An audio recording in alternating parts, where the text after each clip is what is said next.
As an artist, when you create something, you are conditioning how people should feel. If they don't feel like that, you have failed. In your storytelling, at a point, you want people to cry. If instead of crying, they are laughing, you haven't done your work well. So, how do you make somebody that was suddenly laughing to start frowning? Somebody that was suddenly relaxing to start getting agitated to the point that somebody that was saying, when was that? Or somebody says, hey, no, I'm scared. Somebody is moving to an edge on the seat. Nothing is happening. You are just watching the story that somebody have created. And that story is making you to be scared, even though there are people around you. It's all about connection, which isn't intuitive for everyone. I think there's a pressure that it should just be intuitive, but especially like younger people now, they grew up behind screens and things like that. Now there's AI. And there's, Gen Alpha is going to grow up with a lot of AI content, where sometimes the facial mannerisms and things are going to look a little bit different because it's an earlier product.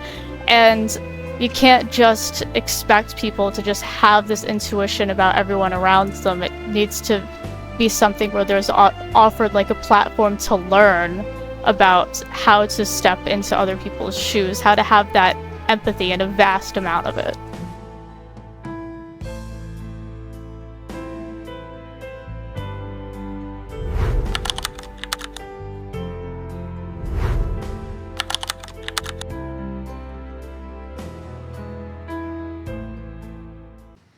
Here we are.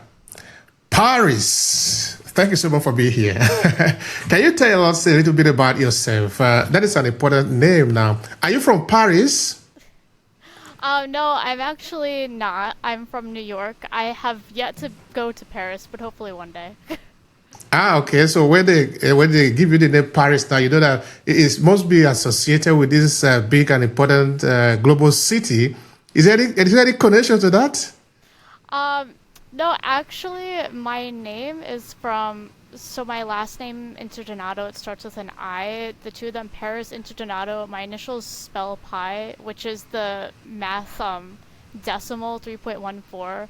My biological father was an environmental engineer, and my mother was really into Greek mythology, so they wanted something that satisfied both, like, math and Greek mythology, so they came up with Paris, so I had the P in my name. It's such a nerdy response. It has nothing to do with like romance or France or love or anything. And everyone asks me, and I want to be able to say, "Oh, my parents fell in love in Paris." No, they're just nerds. That's all.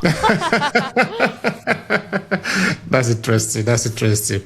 All right. Thank you so much for being here, Paris. So, tell me a bit about your background. So, you say you were born in New York. Is that correct? I was born in New Jersey, but I only lived there for like the first year and a half of my life, so I grew up in New York. Mm-hmm. So you have grew up in New York now. So you are the New York babe. You are the New York girl, right? Yeah, I didn't grow up in the city. I grew up in like a very small populated area of New York that a lot of people from New York City would go and like take a weekend vacation to for skiing. Now I live closer to Manhattan, and I go in frequently for stuff. That's interesting.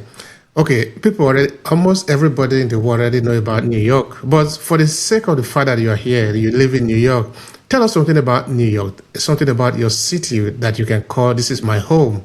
Give some information to people who maybe have never been there.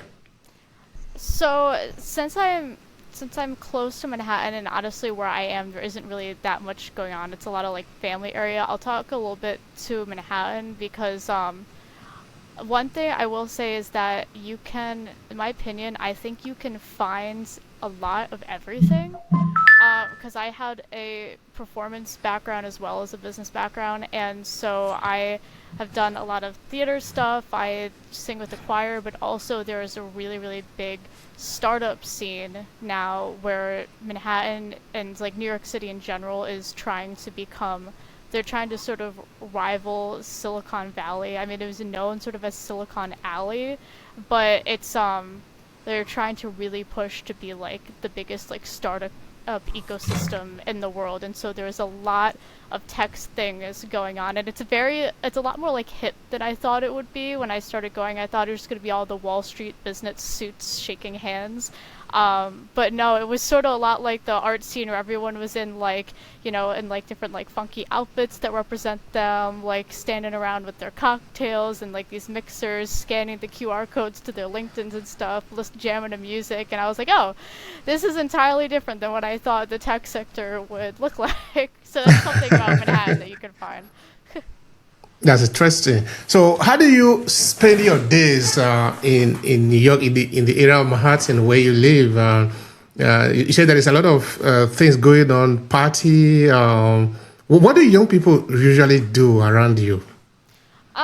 Well, so I actually work from home, so I only go in sometimes for things. So a typical day, if I were to go into Manhattan, is typically like I'm performing in a little concert or I'm going for a conference, and yeah, sometimes afterwards, then I'll go to like a local bar. It really like that's the thing is that I wouldn't say for me it's not so much of a typical like unless like you have like your usual like default places you like to go to like this there's this one like local bar type thing that has like they still only accept cash and stuff and it's like a few dollars for a drink and it's constantly packed and they give you a free hot dog every time you order a drink and it's just like very like interesting and like little like homey, so that's nice. But also at the same time like there's so many themed places that like every time that I go into Manhattan, like if I'm going for a full day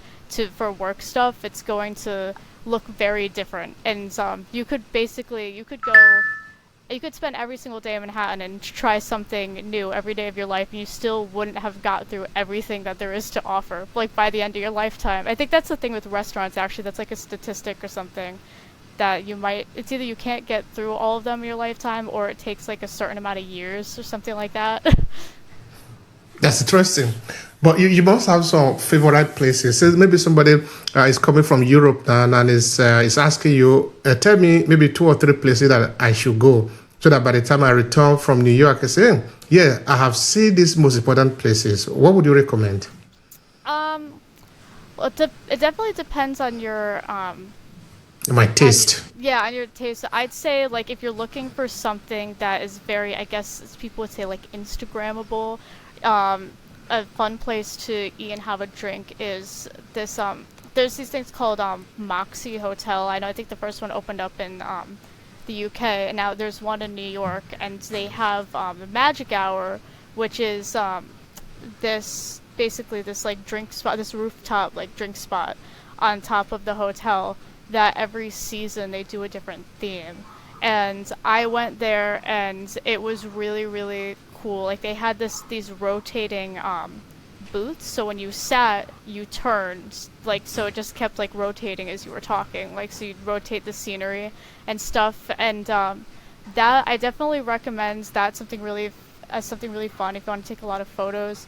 If you're looking to just casually hang out outside somewhere, I'd say like a Bryant Park and Washington Square Park are great. Central Park is really great, but it's great if you want to walk a lot, because that's really what it is. It's just like this big area for walking. Honestly, the food and stuff around there, it's very expensive. Like I don't really buy anything unless like I'm in dire needs and it's like the beating sun is on me. But it's a really great place for walking. But for younger people, definitely Washington Square Park. That area in general has like a lot of young people, and what I like about it, as someone who's like neurodivergent, I'm on the autism spectrum. It's very much not Times Square-ish, where there's not a lot of chaos happening and a lot of touristy things and like sort of crime threatening at every corner. It feels like it's a lot more like low key, with a lot of fun shops to go to and coffee places and places to sit out in the sun. So I definitely recommend like going around like Washington Square Park area. That's lovely. Okay, now let's talk a bit about, you were talking about performance before. You do a kind of theater or you do music? Can you share with us about that? Yeah, so I have a music and a theater backgrounds. I went to college for voice performance, where I sang mostly classical with some theater, but I grew up studying both classical and musical theater.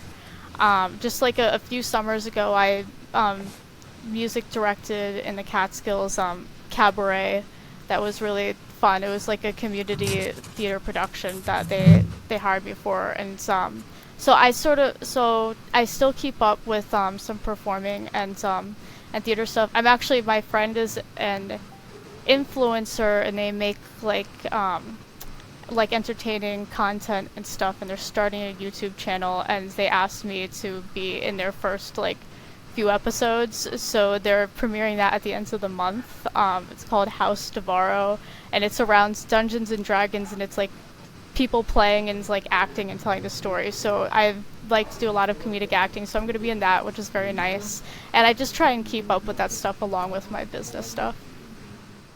That's great. I'm interested in that. This year, we were supposed to have an event here where we had different people come from different parts of the world. We call it the reunion in Verona. So there was going to be an event, a theater performance by local artists here.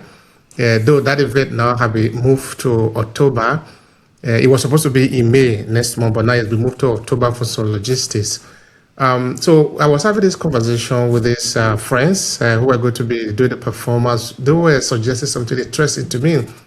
What if we could do an international event, but this time we do it online, where people from different parts of the world can participate, everybody having a different role to play.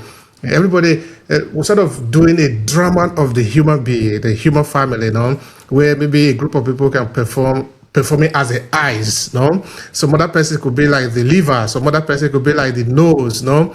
So this different role can actually be exhibited with different languages, no? Because my friends, they are Italian, so they were proposing this offer to me. I said, well, let me try to see from people and see how we can actually pull that together, because now we're not speaking the same language. How do we even do that? I remember, for example, there was a film that was done in Nigeria. This is a couple of years ago now. The film is titled Love Without Language. So these two people fell in love, but they don't even hear each other. They don't even understand the language of each other, but it became very interesting for this particular reason too. So as we were talking about theater, talking about also music, that is what was coming to my mind. How do you maybe outgrow some of this natural barrier that we have and get people entertained, really entertained? So I don't know if you have something to say about that as somebody who is in entertainment. Yeah. Yeah, well, so one of the things that as much as I know, people have different thoughts about whether or not like opera is still relevant. There's a lot of like decline. I really like opera, but I know it's not something that like a lot of young people think to go and watch, like as opposed to things on Broadway. But one thing I will say, that when I saw something at the Metropolitan Opera when I was younger, I saw La Traviata. I liked the fact that in front of your seat you had automatic subtitles that you can select the language, and there was a million languages to choose from. Like not literally, but there was a profound amount of languages, and so everyone was watching the same live thing, having the same experience, but they were all able to understand it in whatever language was most natural for them. That's something where, as like, you know, my background in like the tech sector, what I appreciate about technology is the more advanced translators get, the more people can share and enjoy in different, even like live performances, things that are streamed online, things that you go to the theater to see, and you could all like be in on the story together. But also, as someone who studies classical music and has had to perform songs in different languages, one of the challenges is that, you know, there's an expectation that, at least for classical, that people will go to see it. Not everyone is going to speak that language, and depending on the theater that you're in, they might not have the best subtitles or something, depending on the budget. And your job as the artist is to at least to be able to convey the emotional story, with even if the person can't understand the text. So being able to connect on that basic emotional level of like, something sad is happening, something that has to do with a love story is happening, something humorous is happening, even without knowing the exact words. And it's like, that's something cool about things in entertainment, is that it comes down to just the emotional energy and the social mannerisms that can even connect someone even at like a basic level is really cool. That's interesting. Yeah, it's interesting also within the realm of storytelling, like we, of course, talk about all the time here. Um, I was interviewing this Canadian visual artist. This should be like about 4 years ago now, or 3 years ago, thereabout. He has worked in big budget film, including something like Transformer, the Jurassic Park, and things like that. And I was sort of exploring the idea of emotion in story, in human conversation, in communication. What role does emotion really play there? Because now, by the time you look at these movies, you will see maybe a mosquito, a group of mosquitoes marching in the street of New York. You see the houses shaking. But these are mosquito. These are mosquito. How did they do that? Because those that are creating the work for us now, they are amplifying certain element in what you are seeing. They are making you feel something. And I remember this guy said something really very important to me that, which of course is true, that as an artist, when you create something, you are conditioning how people should feel. If they don't feel like that, you have failed. In that, in your story, in your storytelling, at the point you want people to cry. If instead of crying they are laughing, you haven't done your work well. So how do you make somebody that was suddenly laughing to start frowning? Somebody that was suddenly relaxing to start getting agitated? It's because you are layering different levels of emotion in it to make it work. To the point that somebody that was saying, what was that? Or somebody said, hey, no, I'm scared. Somebody is moving to an edge on the seat. Nothing is happening. You are just watching the story that somebody have created. And that story is making you to be scared, even though there are people around you. I'm talking about the power of story. Yeah. Again, I'm trying to connect that to what you are saying, which is emotion. Because it's not all the time that we really want to understand the vocabulary, the lexicon that the person is saying, but it can help you understand something by transmitting emotion to you. So the question actually I want to ask you, Paris, is what is the role of emotion in the work that you do, whether in music or in theater? Yeah, so it's it's funny, even not even just in music and theater, but also in the things I do front facing in business, which I bring a lot of my arts background into. It helps me with public speaking and communicating with other people. Um, I think the for me the role of emotion is really connection, because that's one thing that's interesting, just like thinking about people, is that we have billions of people on the planet, but not one person has the exact same genetics and the exact same walk of life. Like, everyone has something a bit different about them and a bit different about how they perceive the world.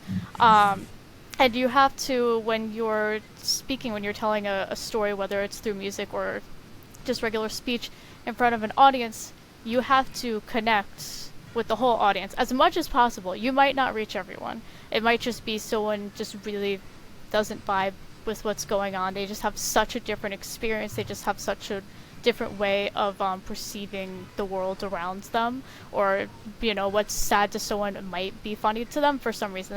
That small statistic happens, but you have to step you have to somehow stay true to yourself and how you're going to best shine with conveying what you're trying to convey, and also take a step outside yourself to grab everyone and bring them in with you, and sort of find this common ground. And as someone on the autism spectrum, like, one of the things that a lot of people on the autism spectrum really struggle with is sometimes things like social cues, or having naturally their facial expression match the whatever emotion is going on in the situation.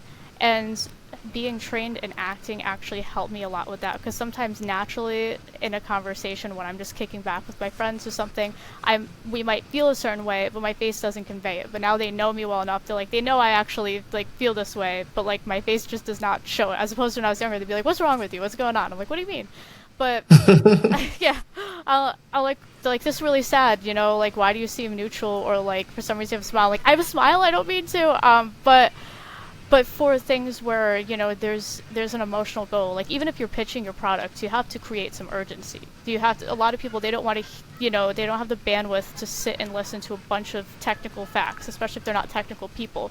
You have to basically say there's a problem that urgently needs to be solved, and this is the solution to solve it, and they need to be bought into the story, and then they need to truly believe that your solution is the right solution for that problem, like the product that you make.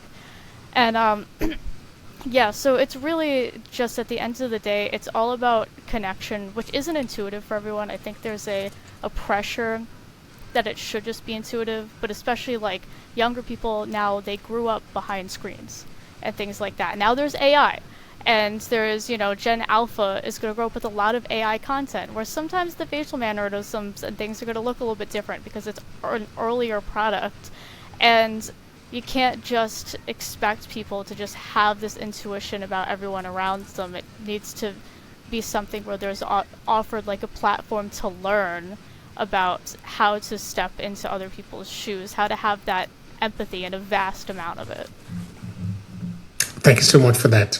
So you are leveraging the power of or the what you have learned in music and theater in your business, right? Yes. So you've been doing performing before you started your business. Is that correct? Yes, yes. I've been performing for most of my life. Tell me about what your performance look like in the regular day when you go out to perform. What is it like? Or tell me the best performer that you don't want to forget. Oh, trying to think the best performance that I don't want to forget. I think that I've done, it might actually be so far, for me personally, I was in a community theater production like 2.5 years ago ish of Spelling Bee. It's a musical. It's a very comedic musical where basically adults play children that are all at, like, they're all competing at a spelling bee, and I played Olive. And what was really, I felt like I broke into myself because singing always came more naturally to me than acting did. Acting was always a bit harder, but I took a lot of time to really learn that, like, I feel like some things finally clicked for me, and comedic acting is always something at least I naturally gravitated towards more. And in this specific this musical, you sort of have a lot of freedom, because there's a lot of times you are on stage almost, especially my character is literally basically on stage the entire time, because if you're not doing your thing, since it's in a spelling bee setting, you are sitting and you have to be engaged, and you have to also be entertaining, because you're all acting as like young teen children. um but I also connected a lot with this character because Olive is like, she takes herself to the spelling bee, and her parents, like, they don't have the capacity to be around. Like the mom like went on a self-discovery trip like across the world, which they do in a little bit of a funny way. And so like the dad is like single parenting, and like, you know, he's can't be there a lot, you know, because work, other things. And for me, like my biological father had long been like sort of out of the picture at that point. And I was 20. I just turned 21 when I played this role, so like I had already been through like all my childhood. And my mom, because we were living in the Catskills, there wasn't a lot of economic opportunity. And when she didn't get tenure for a job, it was during the recession, she had to move downstate, and so I stayed with my grandmother. So I could only see her part time, which is now, it's special that we actually have a company together, because we get to do a lot more together and spend a lot more time together. But so this character I had a lot of similarity with, so to be able to step into this role and to really like bring a lot of authenticity into it, because a lot of it's like there's a lot of surface level humor, but even with like comedic things. Like all these kids, a lot of them, they all had sort of like little serious problems going on that were very relatable to adolescence and things like that. They all had this, one has like a lot of pressure from her parents to constantly be perfect. One has absent parents, one is dealing with puberty and things like that. And so, that was definitely my best performance, and I had actually really wanted to play that role, so I was really happy that I had the chance to, and I had the chance to sing the I Love You song. If you listen to it, the I Love You song from Spelling Bee, it's so good. Yeah. That's lovely. So, what was the reaction of the people if you were to close your eyes and imagine that moment again? Okay, it was it was really, really good. The first time when we finished singing, when we finished doing the I Love You song, because it's actually a trio with two other people that play like Olive's parents, and it's sort of like a almost like a daydreaming type thing. Like they're not actually there; they're like in her mind, but she's still like the center of it because she's thinking about all this, and the uproar of applause after that was really moving to me because like I put a lot of emotion and effort into that song, and I was performing close to my hometown. I was performing in a town that was literally right next to my town, and with like a school that was like the neighboring school of ours had, it was all from that town. So a lot of people sort of knew each other. A lot of people that went to see the performance had known me and had watched me like perform growing up, and also like knew firsthand my family life, or knew my mom, and knew we had to like travel back and forth to see each other like when I was growing up and stuff, and they knew my whole story, and they were all so moved, and they're all very proud of me for how authentic that performance was. And also what's funny about me, by the way, with all this is that I actually am 4'11". So I was actually the oldest one in the cast. A lot of them were older teen, like 18, 19. There's like one like 16-year-olds in it or something. But I but I was like the shortest one with the oldest one. So me playing a 14-year-old was not that far off because I sort of like I blended a lot with people younger than me. But yeah, it was an uproar that like as much as like you hope for it, a lot of times you don't expect it. You sort of like assume the worst. It was just like I had to like keep myself together. I was like, oh, this is so cool, but I gotta keep going with the scene. That's great. That's great. That's great. That was how many years ago? like like around 2.5, like a bit less than three. That was I kind believe. of recent. Yeah, kind of recent. That's actually, Mm-hmm. unfortunately, that is the most recent musical I've been in. I'd like to do more, and I know I will at some point. It's just being an adult, juggling different things. I have been performing with a choir from time to time, which has been very nice. I'm right in Manhattan. It's through the National Asian Artists Project's Broadway Community Chorus. I am not of Asian descent, but they allow allies to be in it. And my friend, I went to see him perform in a concert, and the woman, Bjork Lee, who runs it, who like runs the whole organization, was like, "Oh, you should come join." She's so friendly. She actually is in the original cast of A Chorus Line on Broadway, back in the 1970s.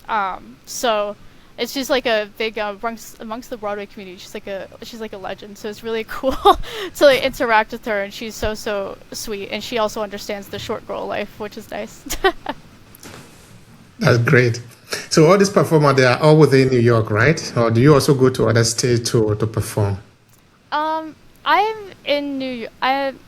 Yeah, I think I've basically always been in New York for performing. Because even when I was younger, I went to arts camp. I went to a Long Lake camp for the arts, and that was in the Adirondacks. Fun fact, one of Woody Allen's daughters actually went at the same time as me, which is really very random.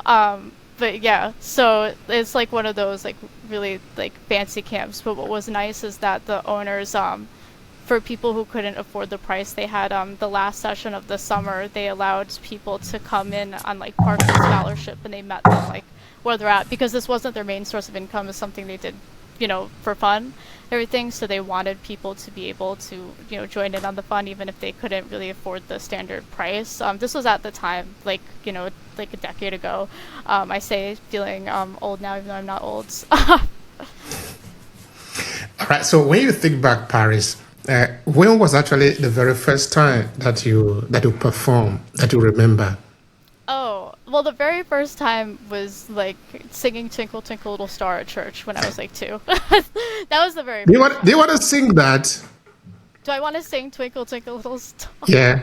Well, I am actually teaching it to and I did actually go over it with an 8-year-old to help them match pitch. So we did it slowly, like twinkle twinkle little star, how I wonder what you are, up above the world so high, like a diamond in the sky. Twinkle, twinkle, little star, how I wonder what you are. It's very, very dry. One second, but That's lovely. I that song is actually good for if anyone has any young kids that are learning. That is actually a very, very good song. It's very basic C chord, and even with when you get older and you go to study music theory, that's one of like I think that's like one of the first songs a lot of times that's brought up because it's the simple 1-4-5 progression. It's also the very same tune as the ABC song, if you come to recognize that. But yeah, it's actually a very great song for young kids for foundational learning. I teach voice lessons too on the side. I didn't mention that, but yeah. I could really go on and explore this conversation that's talking about your performance and all of that. Maybe we'll have time to come back for it again. But let's spend some time on your business. Tell us about what you do. Okay, now we know that you also teach children or teach people about songs, music. Is that your business? Is that your main business? Or tell us more about that. So that's something I do on the side. I do virtually. I have taught in-person lessons before, but currently I just have virtual students. I accept students of all ages. For singing, I also I'm a drummer. I do drumming too. I teach music theory as well. But that's actually just that's a side thing for the main thing I'm focusing on right now is a tech startup I have with my mom for my main business endeavor. Tell us about that business. So it's called Mastery Rising, and it's it actually was going to be a like consulting career coaching service with synchronous classes for people for personalized career development. And people liked the idea of personalized career development, but they didn't want to commit a synchronous amount of time to a class. And so I was like, hey, it would be really cool if we had something where people could work on this themselves, like some sort of product where they answered questions and it just gave them the entire plan to get them to their career goals, like step by step, everything.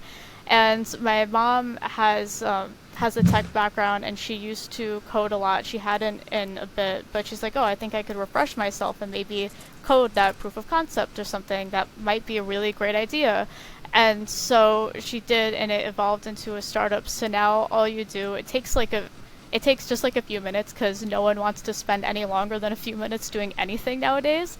But you answer just a few questions about your backgrounds, your goals, maybe some challenges, and then you hit generate roadmap, and it gives you step by step. It's not another one of those things where it's like, here's your generic resume that you can just upload to things. It tells you, okay, so if this is where you're at, even if you're stuck in between these two careers, you want one of them, start by brainstorming these things. Now here's a task, go and research these two things, and it has where then you can write and save notes, and you can complete tasks in order to get like gamified points to decorate a virtual office, and it becomes basically like a project management tool for your actual career in full. So even answering all those like little in between questions that you're like either afraid to ask or you throw up on Reddit and stuff, it includes all those from an approach from your walk of life that's going to mesh with you.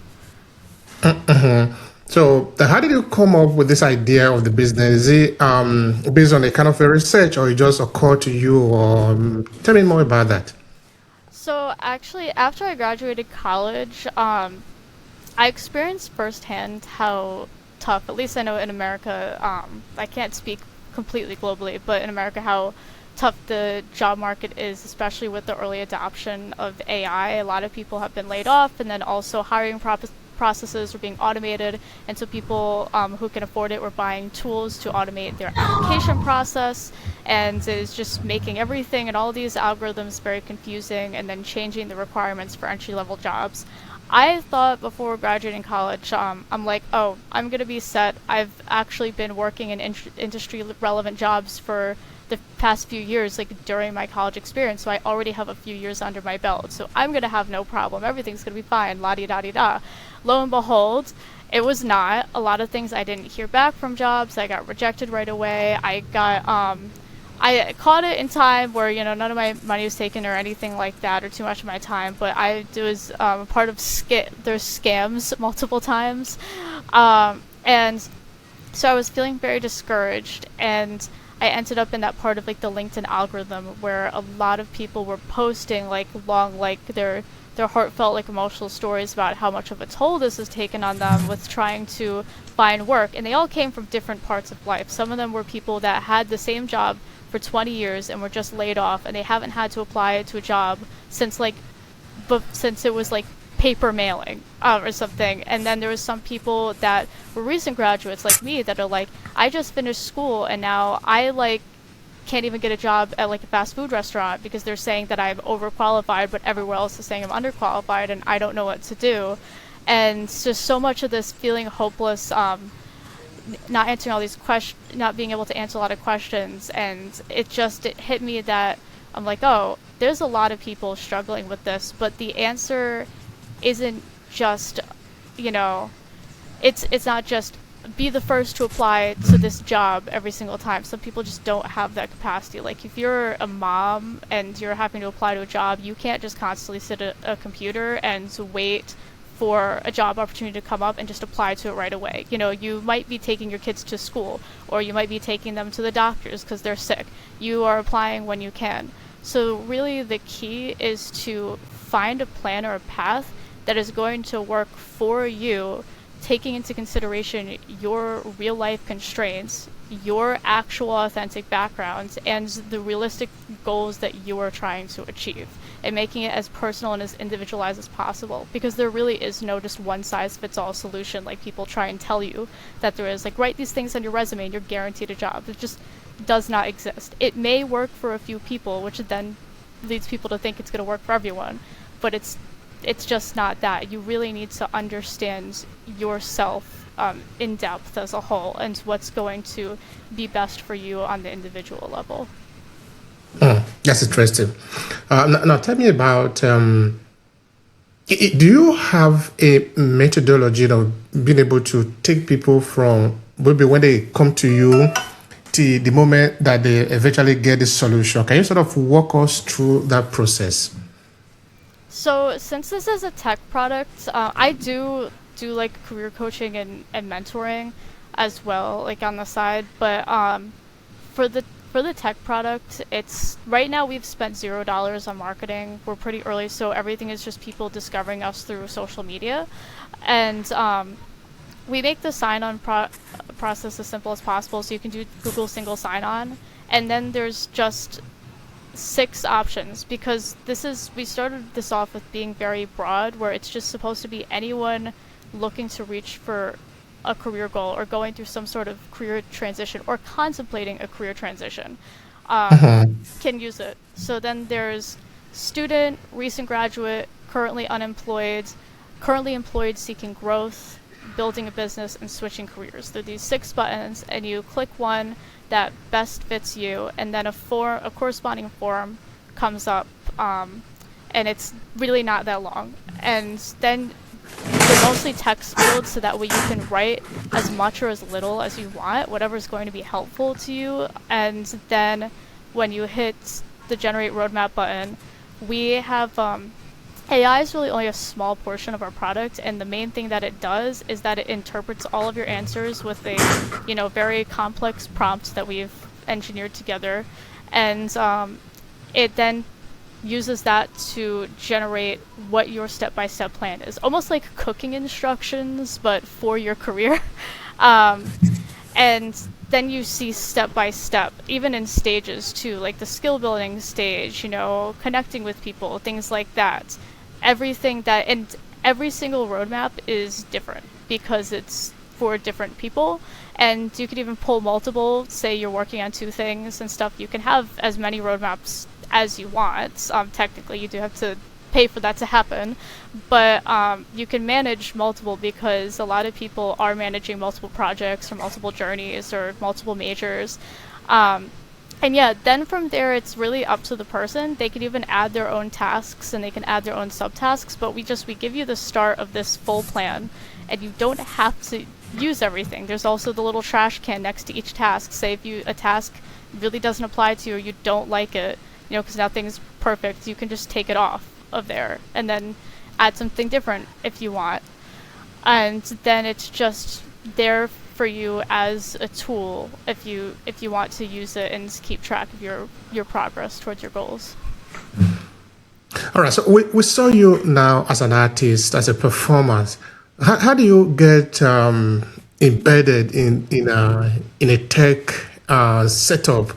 How do you blend it to? How do you manage to set up it? This is more like a SaaS, right? Yes. Okay, tell us about that. So, I mean, my mom has always, before I was born, she worked on Wall Street in the IT sector. And in general, when it comes to my career development, that's been like her like main where she shines as a parent. Like since I was like 9 years old, she's talking to me about applying to college. She's one of those parents. And so basically, but when I was growing up, she was a therapist and was working in nonprofit for a while. And now she's circled back to where she's doing tech stuff and she's doing therapy. So she's very human-centered, and she understands that all of the good things that can come out of technology. And so she's had the most influence on me in that sense, even though I've had this performance background. And she also said to me that if I go to college for music, that I need to go for business too. She said even, just to be able to understand how to manage yourself for contracts and things like that, but also in case you need a day job while you're trying to figure out what you're going to do in the arts and things like that. And so I got a business administration degree, and she also was always about getting me work. So then one day during college, like when I was on break, she busted into my room and she said, "Hey, I think you should get a Scrum Master certification. I think it's going to be helpful." Scrum is a framework that's for project management that's used in software teams largely. And she's like, "Come out to the living room. I'm going to sign you up." I'm like, okay. So that's how I ended up getting that certification. And then she helped me get a job because I had been working with her through her consulting business already, doing certain things. So it's just like things that came up, she'd bring me on as like a junior team member. And so one of them was I worked in like a I worked for a Salesforce administration company for a bit, and I did an implementation project as a like junior Scrum Master, and that was my first very like tech related job. And I just did the project management part. Like I don't have developer coding skills. I do have AI prompt engineering skills, and I tutor people in AI and in prompt engineering, but for hands-on like developer skills, like, things such as coding, I'm not really there yet. I just have basic understandings of concepts. But so then I had that experience, and the tech startup thing sort of just became again an idea in our living room that then my mom was like, "All right, we're doing this. It's happening. Let's form this together." And I'm like, "What's going on?" But actually bring a lot of the marketing piece into it. So she became like the technical co-founder, and I is the more non-technical co-founder that brings market research skills and things like that. And then I ended up now I am our UI UX designer technically, so a lot of the things that you see on the product are things that I designed, but I did not have prior experience. That all of those decisions actually came from my market research skills, and then I pieced together from there. So who is doing the back end, the who is crafting the tech that the people are seeing? Okay, we see that you are in the UI and in the UI design, right? But who is putting the thing together at the back end? So we now have we do have a full stack engineer working with us. He's not really all about like this like interview, this like front facing stuff. He just sort of wants to help build something meaningful. But he is so he's awesome, and how we found him is that my mom had been working with him for another startup. They had been working together, and she already knew him. And so when she started coding the basic like just concept of this, she asked for his feedback, and he looked at it, and even though it worked, he hated how she organized the code because I guess it wasn't best practices, and he's like, I will for free go and reorganize all this code for you, please just let me do it. And she's like, I don't want you to just do work for free, everything, if we don't, we're just starting this from scratch, we don't have any money.